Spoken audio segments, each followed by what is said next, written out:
Segera download Apa saja yang Quran disebut oleh Tadabbur, Al-Quran jika dia meraih satu tafsir dalam kebaikan. genggaman Contoh Anda. bulan Ramadan adalah bulan Al-Quran.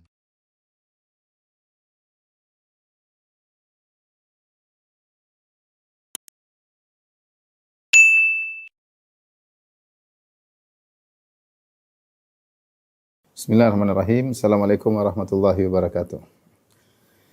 Alhamdulillahi ala ihsani wa syukru lahu ala taufiqihi wa amtinani. Asyhadu an la ilaha illallah wahdahu la syarika lahu ta'ziman li sya'ni wa asyhadu anna Muhammadan abduhu wa rasuluhu da'ila ridwani. Allahumma salli alaihi wa ala alihi wa ashabihi wa ikhwani.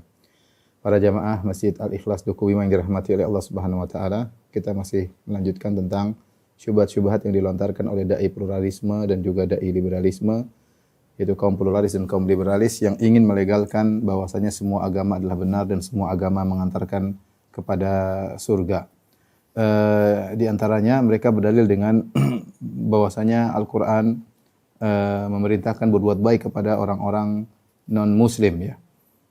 Sehingga mereka memahami ayat-ayat yang memerintahkan kita untuk berbuat baik kepada non-Muslim menunjukkan pengakuan terhadap agama mereka. Ini syubhat yang sebenarnya sangat mudah dibantah, ya, karena mereka memaksa-maksakan dalil, ya. Kita tahu bahwasanya orang yang berbuat baik kepada orang lain belum tentu mengakui akidah orang tersebut, ya. Sebagai contoh, kita membantu misalnya orang ateis, misalnya ada orang ateis, kita baiki dia, bukan berarti kita mengakui keateisannya. Sebagaimana orang-orang non-Muslim juga ketika berbuat baik sama kita, bertetangga, bukan berarti dia mengakui agama kita selamat seperti mereka, ya.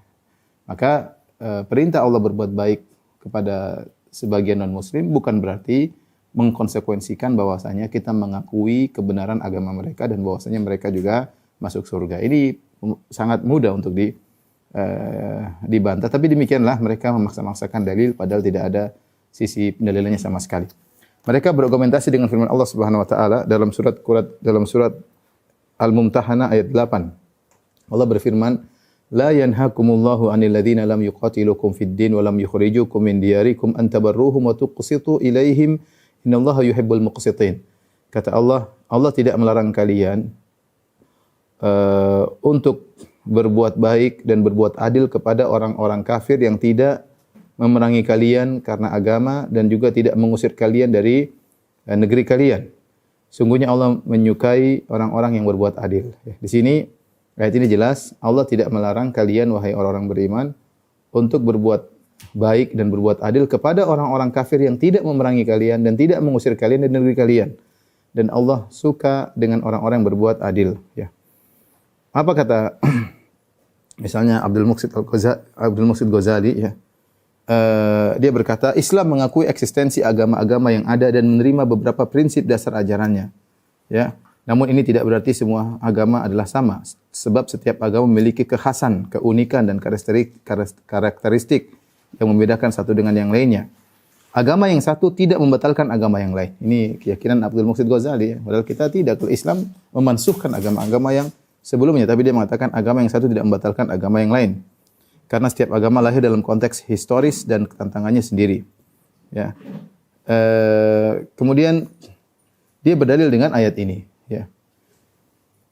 Dia berdalil dengan ayat ini. Kata dia, kesamaan tujuan ini pula yang menyebabkan Islam di samping melakukan afirmasi terhadap prinsip-prinsip ajaran agama sebelumnya, sekaligus memberi pengakuan teologis. Islam memberikan pengakuan teologis mengenai keselamatan pengikut agama lain. Ada beberapa ayat yang bisa ditunjuk sebagai bukti pengakuan Al-Quran terhadap agama-agama lain. Kemudian disebutkan ayat ini surat Al-Mumtahanah ayat 8. Jadi menurut dia bahwasanya ayat ini mengkonsekuensikan bahwasanya Islam mengakui secara teologis mengenai keselamatan penganut agama lain. Baik, kemudian setelah dia membawakan 3 ayat, di antaranya ayat dalam surat Al-Mumtahanah ayat 8, dia mengatakan, Al-Quran membolehkan umat Islam berteman dengan umat agama lain selama umat agama lain tidak memusuhi dan mengusir umat Islam dari tempat tinggalnya. Kemudian disebutkan setelah itu, dia berkata menyimpulkan berangkat dari fakta-fakta normatif tersebut, kian terang perihal pengakuan Islam atas ajaran agama dan umat agama lain, ya.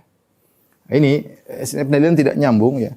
Kita sangat mudah membantah dengan sederhana. Kita bilang kita bisa membantu orang yang tidak baik. Ada misalnya wanita pezina, kemudian saya bantu dia. saya kasih makan, saya kasih misalnya saya bantu ada kesulitan dia sakit, saya kasih obat. Bukan berarti saya membolehkan zina. Ya. Kita ada orang ateis misalnya, dia lagi kesakitan, mungkin kita tolong. Bukan berarti kita mengakui keateisannya. Sebagaimana orang Nasrani misalnya membantu kita saling bertetangga, kita ada kesulitan orang Nasrani bantu kita, bukan berarti dia merasa bahwasanya umat Islam selamat seperti dia. Dia meyakini yang selamat hanyalah yang meyakini Yesus sebagai juru selamat. Selain umat Nasrani, ya domba-domba yang tersesat. Ini tidak ada konsekuensi seperti itu. Sangat wajar kok. Ya, interaksi saling tolong menolong di antara satu dengan yang lain tidak berarti mengakui bahwa yang lain masuk surga, enggak.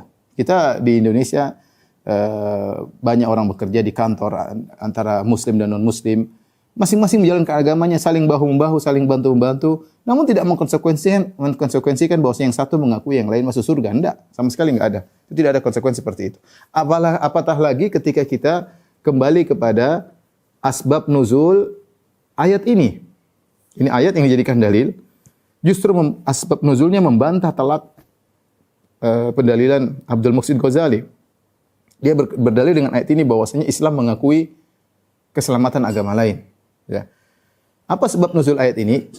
Ya, sebab nuzul ayat ini adalah kisah Asma bintu Abi Bakar. Jadi Abu Bakar radhiyallahu anhu punya istri dahulu, sudah diceraikan, namanya Qutailah bintu Abdul Uzza atau Qutailah bintul Uzza.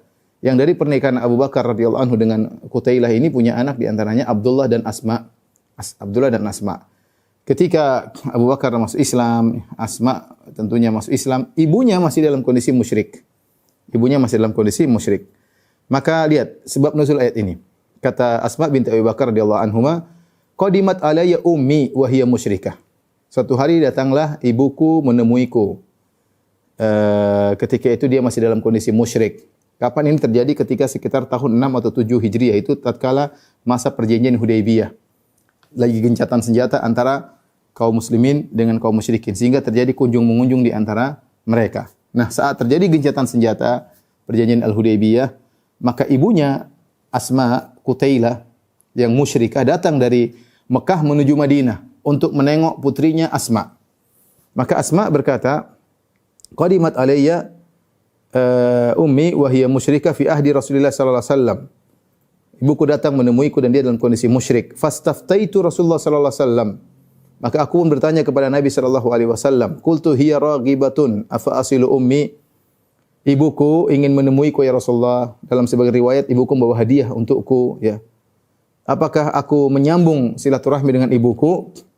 Ya, karena dia musyrik, dia musyrik. Jadi lihat Asma binti Abu Bakar tidak langsung menyambung, dia ragu, ini orang musyrik boleh enggak gitu. Kita baikin dia.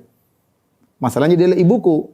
Maka dia tidak langsung menerima hadiah dari ibunya, dia tanya dulu sama Nabi sallallahu alaihi wasallam. Kenapa dia tanya? Karena ada keraguan, ini statusnya musyrikah. Musyrikah ya di neraka jahanam. Qala na'am sili ummaki, kata Nabi sallallahu alaihi wasallam, iya. Apa namanya? Sambung silaturahmi dengan ibumu, ya.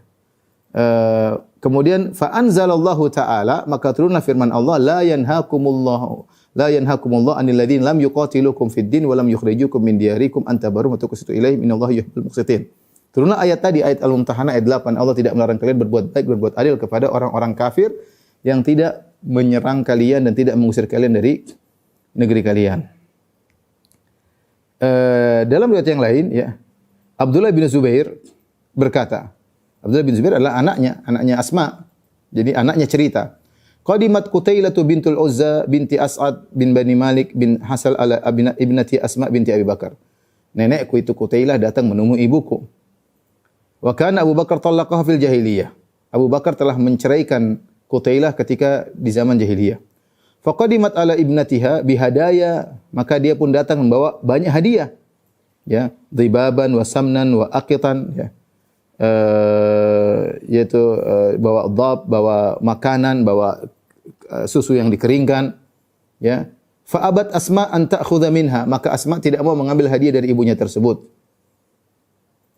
Wa taqbal minha wa tudkhilaha manzilah, tapi silakan masuk ke rumahnya, dia tidak menerima hadiah. Kenapa? Karena ibunya musyrikah. Maka itulah yang menyebabkan Asma kemudian bertanya kepada Nabi sallallahu alaihi wasallam, apakah dia terima hadiah dari ibunya yang musyrikah tersebut? Ya, maka akhirnya Rasulullah fa amarah an taqbala hadayaha wa tudkhilah manzilah. Maka Rasulullah sallam memerintahkan dia untuk menerima hadiah tersebut dan mempersilahkan masuk dalam rumah, maka turunlah ayat tersebut. Lihat di sini, Asma binti Abu Bakar radhiyallahu taala anha ragu untuk menerima hadiah karena kondisi ibunya yang musyrikah. Ya, kalau ternyata melazimkan bahwasanya berbuat baik berarti semua masuk surga, ya, tidak ada. Berarti kenapa Asma ragu-ragu? Ketika Asma ragu menerima hadiah, ibunya musyrikah, apakah dia masih berbuat baik? Ini ternyata dibolehkan, namun tidak ada kelaziman sama sekali bahwasanya kalau kita berbuat baik sama orang berarti kita mengakui akidah orang tersebut. Ini sangat tidak logis sama sekali. Taib, di antara dalil yang disampaikan oleh sebagian dai-dai liberalis atau yang terpengaruh dengan pemikiran liberal, seperti yang disampaikan oleh Profesor Quraish Shihab. Profesor Quraish Shihab pernah menyampaikan, baru-baru viral, dia menyampaikan dalam satu klip YouTube, dia menyampaikan bahwasanya ada riwayat yang mengatakan Nabi memerintahkan untuk membantu merenovasi gereja. Nabi memerintahkan untuk membantu merenovasi gereja untuk kaum Nasrani di daerah Najran. Saya bacakan perkataan Quraisy, ada di YouTube ya. Dia mengatakan, Nabi menulis perjanjian, menjanjikan bahwa kalian akan saya bela sebagaimana saya membela keluarga dekat saya. Ya. Bahwasanya Nabi akan membela kaum Nasrani sebagai membela keluarga dekat saya. Nabi berpesan bahwa kalau seandainya, dan pesan ini berlaku untuk rombongan dan semua orang Nasrani sampai akhir zaman. Ini perkataan Quraisy. Artinya ini kisah Nabi terhadap kaum Nasrani di Najran. Tapi menurut dia berlaku bagi seluruh kaum Nasrani sampai akhir zaman. Di teksnya itu bisa dilihat di Google katanya. Teksnya itu berkata apa? Ini perkataan Quraisy. Teksnya itu berkata apa? Kalau umat Kristiani membutuhkan suatu untuk kebutuhan agama mereka atau ingin merenovasi gereja-gereja mereka, hendaklah mereka dibantu bukan berupa hutang tapi pemberian. Itu hadiah. Jadi, ada itu, kata dia ada itu di Google, pernyataan tersebut. Kalau seandainya ada seorang muslim yang ingin menikahi seorang wanita Nasraniyah, maka dia boleh menikahinya dengan syarat tidak memaksanya dan dengan syarat harus seizin keluarganya. Dan kalau dia telah menikah maka tidak boleh diganggu gugat ajaran agamanya. Dia dipersilahkan untuk melaksanakan ajaran agamanya. Itu yang diajarkan Nabi. Lalu isi perjanjian tersebut dibacakan isinya, saya bacakan. Ini katanya Nabi yang berjanji buat para penganut agama Nasrani. Bila mereka memerlukan suatu untuk perbaikan tempat ibadah mereka atau satu kepentingan mereka dan agama mereka, bila mereka membutuhkan bantuan dari kaum muslimin, maka hendaklah mereka dibantu. Dan bantuan itu bukan merupakan hutang yang dibebankan kepada mereka, tetapi dukungan kepada mereka dan anugerah dari Allah dan Rasul-Nya buat mereka.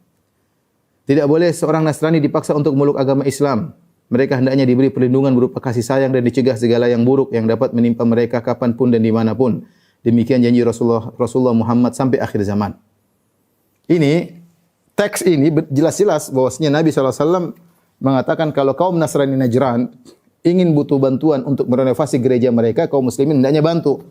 Bukan utang, bahkan pemberian hadiah untuk membantu merenovasi gereja. Subhanallah. Tapi benarkah riwayat ini? Jadi masalah bukan sekedar kita dapat riwayat, kita comot, kemudian kita sampaikan. Ini tersebar di YouTube ya. Seakan-akan melegalkan bagaimana kita bayangkan Nabi menyuruh kaum muslimin membantu bangun gereja, merenovasi gereja. Benarkah seperti itu? Tapi ternyata riwayat yang dibawa oleh Profesor Quraish Shihab ini telah juga dinukilkan oleh Dr. Muhammad Hamidullah dalam karya ilmiahnya. Namun perjanjian tersebut tidak ada sanadnya sama sekali. Ya. Kita tahu dalam ilmu hadis bahwasanya kalau riwayat sahih dari Nabi SAW harus diperiksa sanadnya. Sanadnya ada pun harus diperiksa sahih atau tidak. Karena betapa banyak hadis-hadis palsu ada sanadnya, tetapi setelah diperiksa dalam perawinya ada perawi pendusta, maka hadisnya dihukumi hadis palsu. Apatah lagi ada hadis tidak ada sanadnya. Ini bagaimana tidak ada sanadnya? Ya. Dr. Muhammad Hamidullah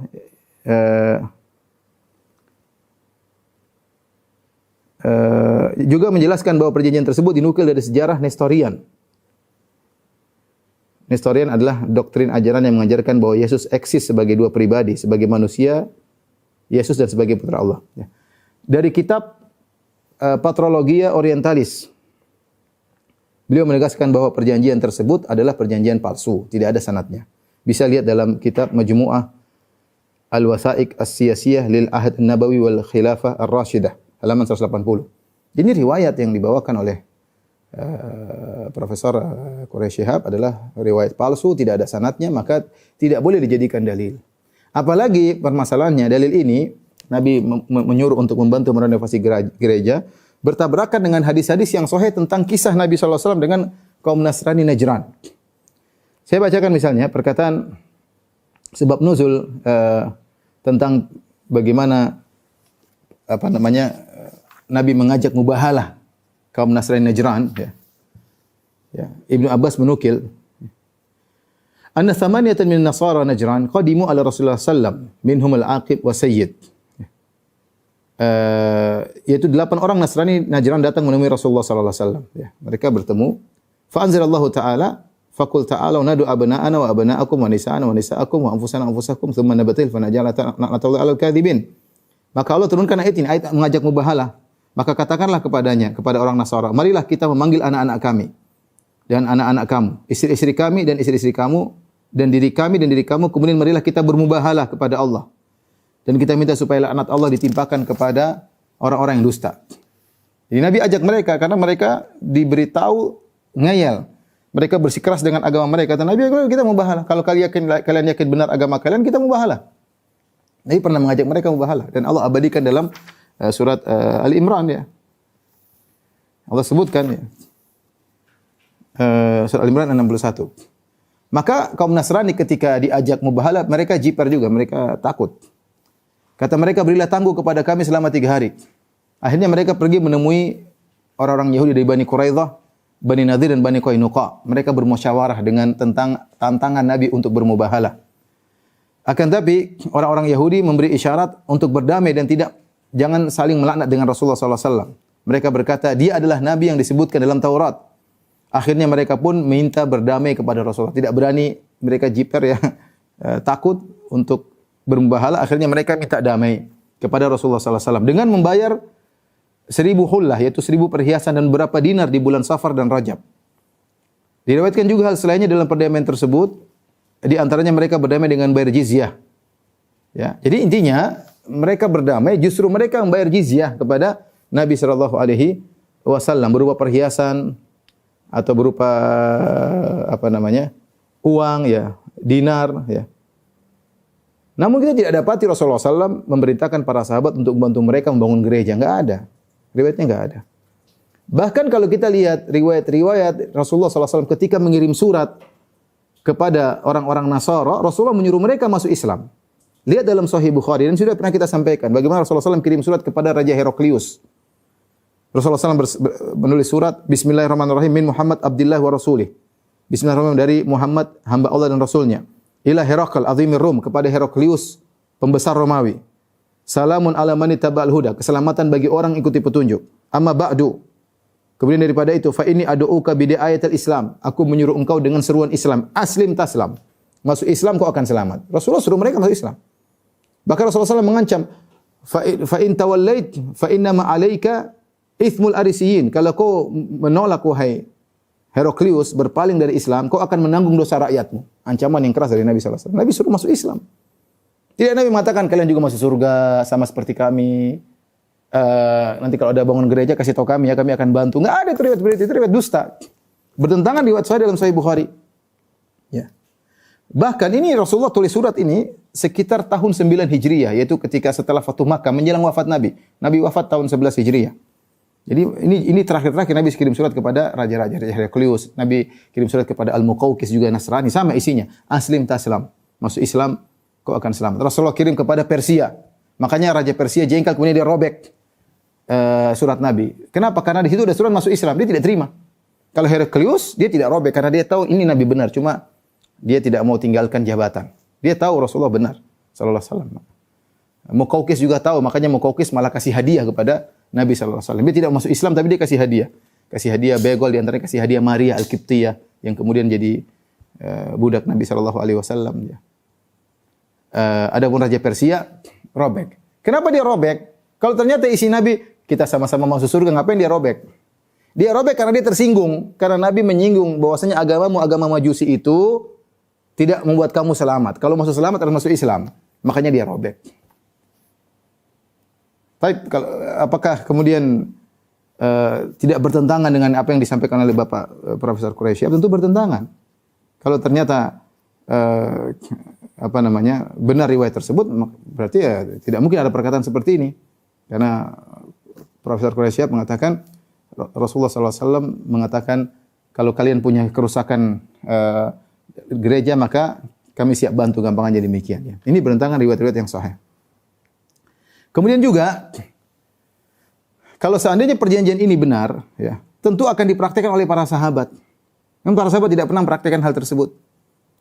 Bahkan di akhir hayat Nabi SAW sebelum Nabi meninggal, Nabi SAW dari Aisyah, Rasulullah SAW berkata, la yutraku bi jaziratil Arab dinani. Kata Rasulullah SAW, jangan biarkan di Jazirah Arab ada dua agama. Ya. Tidak boleh ada dua agama. Abu Ubaidah berkata, Rasulullah SAW bersabda, atau dia berkata, akhiru ma takallama bihi Nabi SAW, akhriju Yahuda ahlal Hijaz, wa ahli Najran min Jaziratil Arab. Di antara wasiat Nabi sebelum Nabi meninggal dunia, kata Nabi, keluarkan Yahudi dari Hijaz. Dan keluarkan Nasara ahlu Najran. Keluarkan Nasrani kaum Najran dari Jaziratul Arab. Wa'lamu anna syiraran nasi alladziina takhadhu qubur anbiya masajid. Ketahuilah seburuk-buruk manusia adalah yang menjadikan kuburan nabi mereka sebagai masjid. Ya. Akhirnya dipraktekkan oleh Umar. Umar mengusir Yahudi Najran dan Yahudi Fadak. Ya, dipraktekkan oleh Umar bin Khattab radhiyallahu taala anhu ya. Demikian juga Ali bin Abi Thalib berkata, qala li Rasulullah sallallahu alaihi wasallam. Rasulullah pernah berkata kepadaku, in wulita, kalau kau jadi penguasa, jadi khalifah wahai Ali, wulita hadzal amr min ba'di, kalau kau jadi khalifah setelahku, fa akhrij ahla Najran min jaziratil Arab. Usir penduduk Najran dari jaziratul Arab. Itu orang Nasrani di Najran suruh diusir. Rasulullah tidak ingin ada dua agama dalam jaziratul Arab. Ya, intinya ini saya sampaikan riwayat-riwayat yang sahih.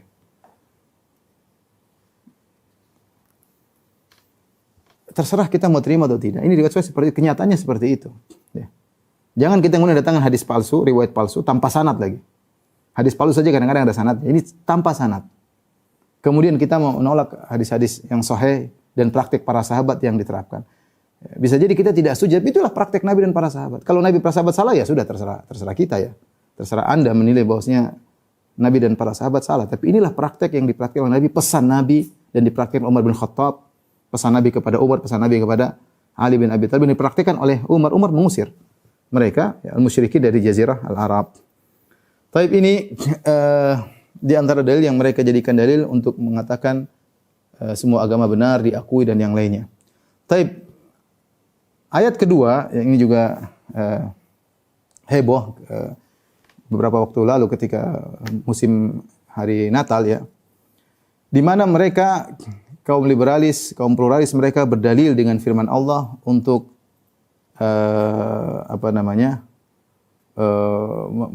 membolehkan mengucapkan selamat Natal ya. Dan itu menunjukkan pengakuan terhadap eksistensi agama lain ya. Mereka berdalil dengan firman Allah Subhanahu wa taala, "Wassalamu alayya yauma wulidtu wa yauma amutu wa yauma ub'atsu hayya." Perkataan Nabi Isa yang Allah abadikan dalam surat Al-Imran.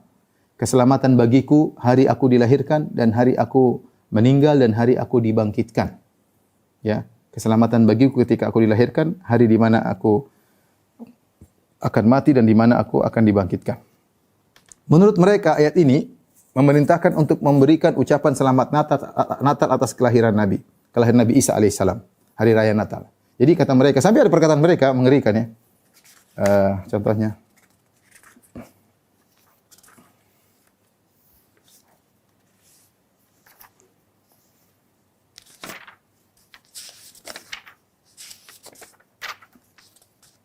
Dr. Ali Jum'ah. Ali Jum'ah dia bukan liberalis tapi terpengaruh ya. Dia berkata, ulama Mesir, dia berkata, sesungguhnya siapa mengingkari kegembiraan pada hari kelahiran Nabi Isa, maka dia adalah seorang ahli bid'ah dan menyisil Al-Quran dan Sunnah. Jadi tidak boleh mengingkari kegembiraan. Justru kenapa? Ya karena dia berdalil dengan ayat ini. Assalamu alayya yauma wulidtu wa yauma amutu wa yauma ub'atsu hayya. Dia mengatakan Allah mengakui hari tersebut hari kebahagiaan. Sesungguhnya siapa mengingkari kegembiraan pada hari kelahiran Nabi Isa, maka dia adalah seorang ahli bid'ah dan menyicil Al-Quran dan Sunnah. Subhanallah. Jadi bukan hanya tidak boleh, kita harus bergembira juga karena Al-Quran menyuruh kita untuk bergembira.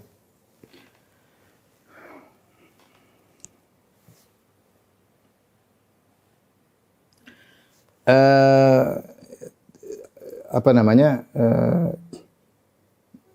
Yang jadi masalah ketika ayat seperti ini dipegang oleh kaum liberalis seperti Abdul Muqsid Ghazali, dia berkata, menurut Al-Quran, umat non-muslim pun akan diselamatkan Allah sejauh mereka menjalankan ajaran agamanya secara sungguh-sungguh dan melakukan amal soleh.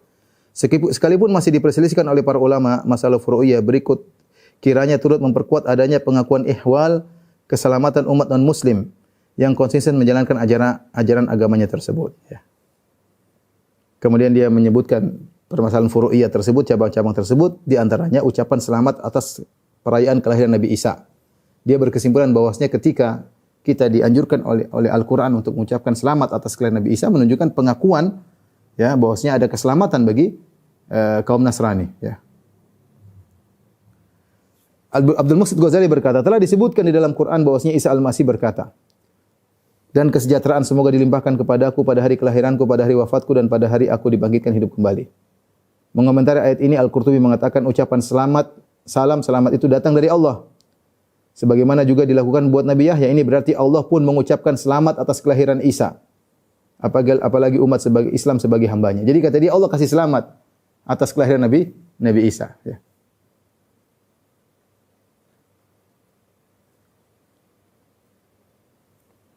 Demikian percakapan Zuhair Misrawi, tapi panjang ya.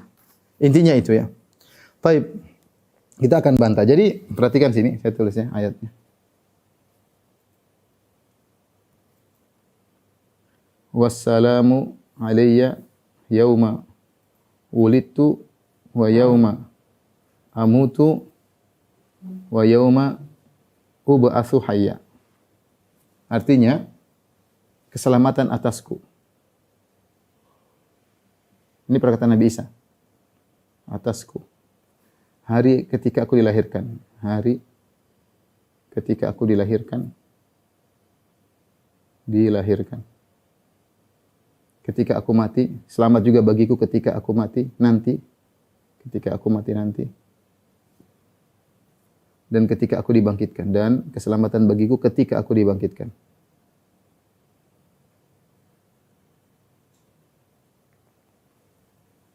Sebenarnya ini pendalilan yang yang konyol ya.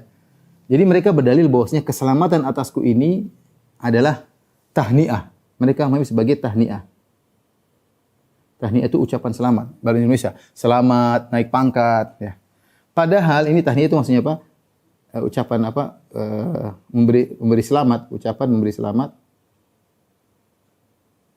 Istilah Indonesia ya, memberi selamat seperti selamat naik pangkat, selamat kelahiran, misalnya selamat naik pangkat, misalnya selamat atas kelahiran anak, misalnya ya. Ini bahasa Indonesia ya. Dan lain-lain ya.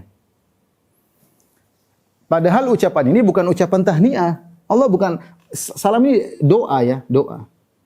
Keselamatan, ini bahasa Arab beda. Ini jangan digabungkan antara bahasa Arab dengan bahasa Indonesia.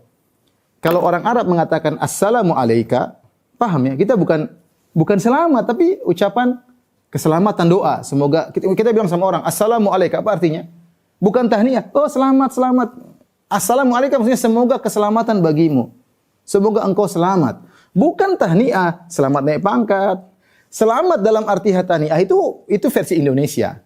Kita kalau ada orang naik pangkat, selamat. Maksudnya kita bukan versi Arab. Kita jangan terjemahkan bahasa Arab dengan tradisi Indonesia. Selamat dalam bahasa Arab itu artinya seperti kita bilang assalamualaikum. Apakah kalau ada orang naik pangkat kita bilang assalamualaikum? Enggak. Assalamualaikum bahasa Arab artinya semoga engkau selamat. Seperti kita ketemu orang, assalamualaikum. Jadi selamat itu doa, semoga kau sejahtera, semoga kau selamat. Bukan selamat tahniah, apa namanya bahasa Indonesia ya? Ya ucapan selamat lah kalau kita itu. Ucapan ikut kegembiraan ya. Ini makanya mereka ini yang parahnya di sini, mereka mengartikan bahasa Indonesia dengan istilah bahasa Arab dengan istilah bahasa Indonesia. Selamat diartikan ucapan tahniah. Ini kesalahan total di sini. Padahal selamat sini bukan ucapan tahniah ya, tapi doa kesejahteraan ya. Sampai sekarang kalau kita di Madinah, misalnya ada orang kecelakaan, ketemu selamat. Ada orang misalnya kita lihat teman kita lagi kakinya diperban, nanti kita ketemu selamat. Maksudnya Bukan selamat celaka, bukan. Maksudnya selamat, semoga kau selamat. Itu doanya gitu. Nah, diartikan sama Indonesia, bahasa Indonesia dengan versi Indonesia selamat itu maksudnya ikut gembira. Ini maksudnya ini konyol ya, konyol. Jadi ini adalah bahasa Arab kemudian dibuat jadi bahasa Indonesia dengan istilah orang Indonesia ya. Ini sangat fatal ya, sangat fatal. Taruhlah kalau ini maknanya tahniah, taruhlah ya. Ini bantahan sederhana aja. Taruhlah kita maknanya assalamu alayya, keselamatan hari lahirku. Baik, lanjutkan dong. Wa yauma amutu. Nanti kalau Nabi Isa mati, selamat mati. Apakah ada orang senang dengan, kan kata mereka selamat sini maksudnya kegembiraan. Kata mereka ini kegembiraan. Kegembiraan ketika Nabi Isa lahir. Padahal bukan, ini maknanya Nabi Isa mengatakan keselamatan bagiku ketika aku lahir setan tidak menggodaku. Aku lahir dengan selamat. Ada yang mengatakan ahli tafsir mengatakan keselamatan bagiku karena aku lahir aku bukan anak zina, ya. Tapi mereka mengatakan kegembiraan bagiku, selamat atasku, kegembiraan atasku ketika aku lahir. Tapi lanjutkan ayatnya, wa yauma amutu. Kalau kita artikan secara versi mereka orang liberal berarti artinya keselamatan, kegembiraan bagiku ketika aku lahir, kegembiraan bagiku ketika aku mati. Gimana? Nabi mati kita gembira. Teruskan ayatnya. Ini satu konteks. Ya. Jadi subhanallah, inilah memaksakan dalil. Kemudian juga bagaimana mengucapkan selamat Nabi Isa ketika dibangkitkan. Wa yauma ub'atsu hayya. Hari di mana aku dibangkitkan. Ketemu Nabi Isa, selamat bangkit. Enggak ada begitu. Ini artinya keselamatan. Nabi Isa selamat ya, ketika dia dilahirkan dia selamat. Dalam hadis disebutkan tidak di antara yang tidak digoda oleh setan ketika dilahirkan Nabi Isa alaihissalam. Maryam dan Isa tidak digoda oleh syaitan. Kemudian ketika beliau meninggal juga ya, selamat dari gangguan orang Yahudi, dia tidak dibunuh ya. Dan seterusnya. Jadi ini adalah tafsiran yang dipaksakan. Sementara kalau kita melihat dari hukum fikih tentang hukum memberi selamat atas hari raya orang-orang non-muslim, maka ijma ulama bahwasanya hukumnya adalah haram. Ya, ijma ulama. Ya. Saya nukil dalam buku saya ini dari perkataan Ibnu Qayyim dari mazhab Hambali, perkataan Az-Zailai dari perkataan mazhab Hanafi, ya. Kemudian dari Ibnul Hajj dari mazhab Maliki. Kemudian juga apalagi dari mazhab Syafi'i, Ibnu Qasim juga dari mazhab Maliki. Kemudian Al-Khatib Asy-Syirbini dari mazhab Syafi'i, Ibnu Hajar Al-Haytami dari mazhab Syafi'i, Al-Hajjawi dari mazhab Hambali, ya. Semua ulama sepakat bahwasanya mengucapkan selamat atas hari raya non muslim hukumnya tidak boleh ya. Hukumnya tidak boleh ya. Karena logikanya begini, sederhana. Kalau kita mengucapkan selamat kepada seorang berarti kita ikut gembira. Ikut gembira berarti kita merestui dong. Kita merestui. Saya tanya sama antum. Kalau ada orang minum bir, kita selamat minum bir. Apa yang dipahami oleh orang yang minum bir tadi? Dia merasa bahwasanya kamu setuju dengan saya minum bir. Itu konsekuensi sangat logis. Ada orang berzina, kita bilang, selamat berzina. Berarti apa? Kita setuju. Ada orang lesbi, ada orang homoseksual, kita ucapkan selamat berhomoseksual. Kira-kira apa yang dia pahami? Dipahami berarti kamu setuju dengan homoseksual yang saya lakukan. Jelas itu. Jelas. Nah, kalau ada orang melakukan kesyirikan, kita bilang selamat. Apa yang dia pahami dari ucapan selamat kita? Dia pahami bahwasanya kita setuju dengan kesyirikan yang dia lakukan. Itu sudah konsekuensi jelas. Datang sebagian orang ingin ngeles, dia bilang, kita mengucapkan selamat Natal tergantung niat. Kalau kita niatkan hari kelahiran Nabi Isa, sunnah. Sampai ada yang mengatakan sunnah, di ulama Mesir ada yang mengatakan demikian. Sunnah sebagaimana Maulid Nabi sunnah, Maulid Nabi Isa juga sunnah. Jadi sekarang bukan haram lagi, sunnah Natalan. Tadi seperti Ali Jum'ah mengatakan, justru yang mengingkari ikut gembira pada hari lahir Nabi Isa ahlul bid'ah katanya. Gimana ini? Apakah Nabi SAW, Nabi Muhammad, Abu Bakar, Umar, Utsman tidak tahu hari kelahiran Nabi Isa? Kenapa mereka tidak bikin acara dulu? Jadi sebagian orang berusaha untuk apa? Untuk ngeles, kata mereka. Ya akhi, tergantung niat kita mengucapkan. Kalau kita mengucapkan selamat Natal dengan niat bahwasanya kita merayakan hari kelahiran Nabi Isa sebagai Nabi, justru itu sunnah. Kalau kita merayakan hari Isa lahir sebagai Tuhan, itu kekufuran. Tergantung niat. Kalau kita niat ini enggak ada masalah. Kita bilang sama mereka, ya Ustadz, yang ngerayain kamu atau mereka? Yang ngerayain mereka, orang Nasoro. Mereka sedang merayakan sebagai Isa sebagai nabi atau sebagai itu anak Tuhan. Mereka sedang merayakan Isa lahir sebagai anak Tuhan. Kamu beri selamat, berarti selamat atas yang mereka lakukan, bukan atas niatmu. Kalau kamu yang bikin acara, oke. Kamu bikin acara, katanya sunnah. Bikin acara Merry Christmas. Bikin acara lah di rumah sana. Itu baru kamu bisa bilang begitu. Tergantung saya niatnya. Niat saya adalah merayakan hari kelahiran Nabi Isa sebagai nabi. Nah, kamu tidak merayakan. Yang merayakan orang Nasara, yang mereka sedang bersenang-senang atas kesyirikan yang Allah murka kesyirikan tersebut, meyakini Nabi Isa sebagai anak Tuhan. Terus kamu bilang selamat. Lah, apa yang dipahami oleh mereka? Kalau kamu gentle, kamu bilang selamat atas lahir Nabi Isa sebagai nabi bukan Tuhan. Harusnya ngomongnya begitu. Harusnya begitu kalau kamu gentle. Tapi kalau kamu bilang selamat Natal, apa yang dipahami? Artinya kamu setuju dengan perbuatan mereka. Itu konsekuensi logis, nggak bisa dibohongin. Ada orang minum khamar, kamu bilang selamat, dia setuju kok, dia hormat sama kita, kita minum khamar, dia oke aja bahkan mengucapkan selamat. Apa yang dipahami? Dia berarti kita setuju. Subhanallah. Maksud saya aneh, ini perkara bukan perkara sepele. Ini hari yang dimurkai oleh Allah Subhanahu. Dan aneh, ini ayat bagaimana dijadikan dalil tentang melegalkan boleh mengucapkan selamat Natal. Selamat Nabi Isa lahir sebagai anak Tuhan. Padahal ayat sebelumnya dan ayat setelahnya mengingkari Nabi Isa sebagai anak Tuhan. Syirik. Lihat, kita bacakan ayat secara total dalam surat Maryam. Perhatikan ya. Qalu kaifa nukallimu man kana fil mahdi sabiyya. Ketika Maryam membawa anaknya, mereka berkata, "Ya Maryam, kenapa kau berzina?" Kata Maryam, fa asyarat ilaih. Ngomong sama ini. Kata mereka, "Kaifa nukallimu man kana fil mahdi sabiyya?" Wahai Maryam, bagaimana kita bisa ngobrol sama anak yang masih digendong? Tiba-tiba Nabi Isa berkata. Perkataan Nabi Isa, perhatikan. Jangan cuma lihat ayat ini aja, lihat sebelumnya sesudahnya. Inni Abdullah, aku hamba Allah. Bukan aku anak Allah. Aku hamba Allah. Ataniyal kitaba wa ja'alani nabiyya. Di antara bukti aku anak Allah, Allah berikan aku kitab, wahyu. Kalau aku Tuhan enggak usah pakai wahyu, ngomong langsung. Ngapain pakai Alkitab? Tuhan itu kan ngomong langsung. Ketika aku hamba, maka aku diberi wahyu oleh Tuhan untuk aku sampaikan. Ataniyal kitaba wa ja'alani nabiyya. Tuhan menjadikan aku, Allah menjadikan aku sebagai nabi. Bukan sebagai anak. Sebagaimana nabi-nabi yang lainnya. Yang mereka lahir, mereka meninggal. Yang mereka diberi kitab suci. Sebagai nabi-nabi yang lainnya. Tidak ada bedanya aku dengan yang lainnya. Ini Abdullah, perkataan Nabi Isa pertama kali bisa ngomong, sungguhnya aku adalah hamba Allah, bukan anak Tuhan. Ataniyal kitaba wa ja'alani nabi, aku diberikan Injil dan aku dijadikan sebagai nabi. Wa ja'alani mubarakan aina ma kuntu, dan aku dijadikan berkah dimanapun aku berada.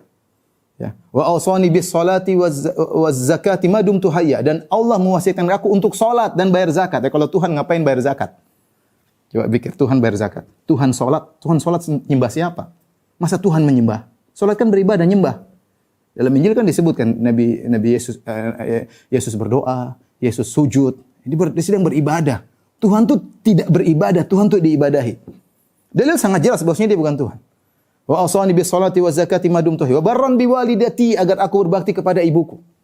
Apakah Tuhan pernah berada dalam perut seorang manusia selama 9 bulan? Apakah Tuhan kemudian keluar dari kemaluan seorang wanita? Itukah Tuhan? Itukah anak Tuhan keluar dari kemaluan wanita? Dia sebutkan semua bukti-bukti sebagai manusia. Saya adalah hamba Allah. Saya diberi Injil. Saya dijadikan seorang nabi. Saya dijadikan berkah dimanapun saya berada. Ya, saya disuruh sholat, saya disuruh bayar zakat. Saya disuruh berbakti kepada orang ibuku. Wa barran bi walidati wa lam yaj'alni jabbaran syaqiyya, dan Allah tidak menjadikan aku sombong dan angkuh untuk berbakti kepada ibuku. Kemudian Nabi Isa berkata, wassalamu alayya yauma wulidtu wa yauma amutu wa yauma ub'atsu hayya. Keselamatan bagiku ketika aku lahir, tidak ada setan mengganggu, dan aku bukan anak zina sebagaimana tuduhan orang Yahudi. Aku selamat ketika aku lahir. Wa yauma amutu, dan aku selamat ketika aku meninggal dunia. Aku tidak dibunuh oleh orang-orang apa? Yahudi, sebagaimana perkataan orang Yahudi bahwasanya aku disalib. Enggak. Wa yauma ub'atsu hayya, dan hari di mana aku dibangkitkan. Dzalik, lanjutkan ayatnya. Mereka kan pakai ayat ini. Sekarang lanjutkan. Jadi sebelumnya sudah menunjukkan Nabi Isa sebagai hamba Allah. Lihat sebelumnya. Dzalika Isa bin Maryam qaulal haqqi alladzi fihi yamtarun. Itulah hakikat Isa bin Maryam yang mereka perdebatkan. Maka lillahi ayattakhidha min waladin subhana. Tidak pantas bagi Allah untuk mempunyai anak. Maha suci Allah punya anak. Subhanallah, ayat sebelumnya membantah keyakinan Nasara Isa sebagai anak Tuhan. Ayat setelahnya membantah orang Nasara Isa sebagai anak Tuhan. Kemudian di tengahnya dijadikan dalil bahwasanya kita boleh mengucapkan selamat kepada orang Nasara yang sedang merayakan Isa lahir sebagai anak Tuhan. Gimana ini? Saya tanya sama antum, apakah kita bisa berdakwah kepada mereka setelah itu? Kita berdakwah, enggak boleh itu syirik. Kok kamu saja waktu hari kesyirikan mereka kamu ikut bergembira? Saya berkata ijma ya, ijma ulama. Kalau bilang ini khilaf, tidak ada khilaf, itu khilaf ulama belakangan. Sudah terjadi ijma, maka pendapat setelahnya tidak dianggap. Ini ijma sebelumnya. Bahwasanya tidak boleh. Kenapa kita harus tegas ini masalah tauhid dan syirik tidak main-main ya ikhwan. Ya. Apalagi pengakuan bahwasanya Allah punya anak adalah perkara yang sangat dibenci oleh Allah Subhanahu wa taala. Allah berfirman, "Wa qalu ittakhadha ar-rahmanu walada." Di surat Maryam juga itu. Coba baca seterusnya, jangan baca sepenggal aja kemudian jadikan dalil boleh Merry Christmas. Lihat surat Maryam sampai akhirnya. Wa qalu ittakhadha ar-rahmanu walada. Mereka mengatakan Allah punya anak. Laqad ji'tum syai'an idda. Sungguh kalian telah melakukan perkara yang mungkar. Takadu samawati yatafattarna minhu. Hampir-hampir langit terbelah. Wa tanshaqqul ardu. Hampir bumi terbelah. Kemudian hampir gunung hancur. Anda aulir rahmani walada. Kalau mereka mengatakan Allah punya anak. Wa ma yanbaghi lirrahmani ayattakhidha walada. Tidak pantas Allah punya anak. Kenapa? In kullu man fis samawati wal ardi illa ati rahmani abda. Semua yang di langit dan di bumi datang sebagai hamba Allah. Malaikat Jibril hamba Allah. Muhammad sallallahu alaihi wasallam hamba Allah. Isa hamba Allah. Semuanya langit dan bumi adalah hamba Allah. Tidak pantas untuk menjadi anak Allah. Jadi ikhwan dan akhwat yang rahmatillah subhanahu wa taala, hari tersebut, hari merayakan Isa sebagai anak Tuhan adalah hari yang dimurkai oleh Allah Subhanahu wa taala. Sampai Allah gambarkan dahsyatnya hari tersebut, hampir langit terbelah, hampir bumi terbelah, hampir gunung yang begitu kuat hancur lebur. Ketika mereka mengatakan Anda aulir rahmani walada, mereka mengaku Allah punya anak. Dan tidak pantas Allah punya anak. Semua langit dan bumi adalah ciptaan Allah Subhanahu wa taala. Kemudian dalam hadis Nabi sallallahu alaihi wasallam, Nabi sallallahu alaihi wasallam bersabda, ya, menyampaikan perkataan Allah Subhanahu wa taala dalam Sahih Al-Bukhari, qala Allah taala, Allah berfirman, kadzdzabani ibnu Adam lam yakun lahu dzalik. Anak Adam mendustakan aku dan tidak boleh dia berdusta kepadaku. Wa syatamani ibnu Adam wa lam yakun lahu dzalik, dan dia mencaciku. Syatamani bahasa Arab artinya mencaciku. Dan tidak pantas bagi dia untuk mencaciku. Apa cacian manusia kepada Allah? Wa amma syatmuhu iyaya fa qawluhu liya walad. Adapun dia mencaciku, dia berkata aku punya anak. Jadi ikhwan, bagaimana itu hari mencaci maki Allah kemudian kita ikut bersenang-senang hari tersebut? Renungkanlah ya. Renungkanlah. Kalau Anda ingin berpendapat sebagaimana pendapat sebagian ulama Mesir, sunnah mengadakan hari kelahiran Nabi Isa, ya silakan kalau mau. Ya, katanya ini hari kelahiran Nabi Isa, ada Maulid Nabi Isa. Ya. Ya bikin kalau memang kamu yakini silakan, tapi kamu mengucapkan selamat kepada orang Nasara yang sedang merayakan Isa sebagai anak Tuhan, ya enggak boleh. Kalau kamu mau gentle, saya bilang tadi kamu mau gentle, kamu mengatakan selamat hari lahir Isa sebagai nabi bukan anak Tuhan. Nah, itu baru benar. Itu namanya sambil mendakwahi. Demikian apa yang bisa saya sampaikan. Kurang lebih saya mohon maaf. Wabillahi taufiq wal hidayah. Assalamualaikum warahmatullahi wabarakatuh.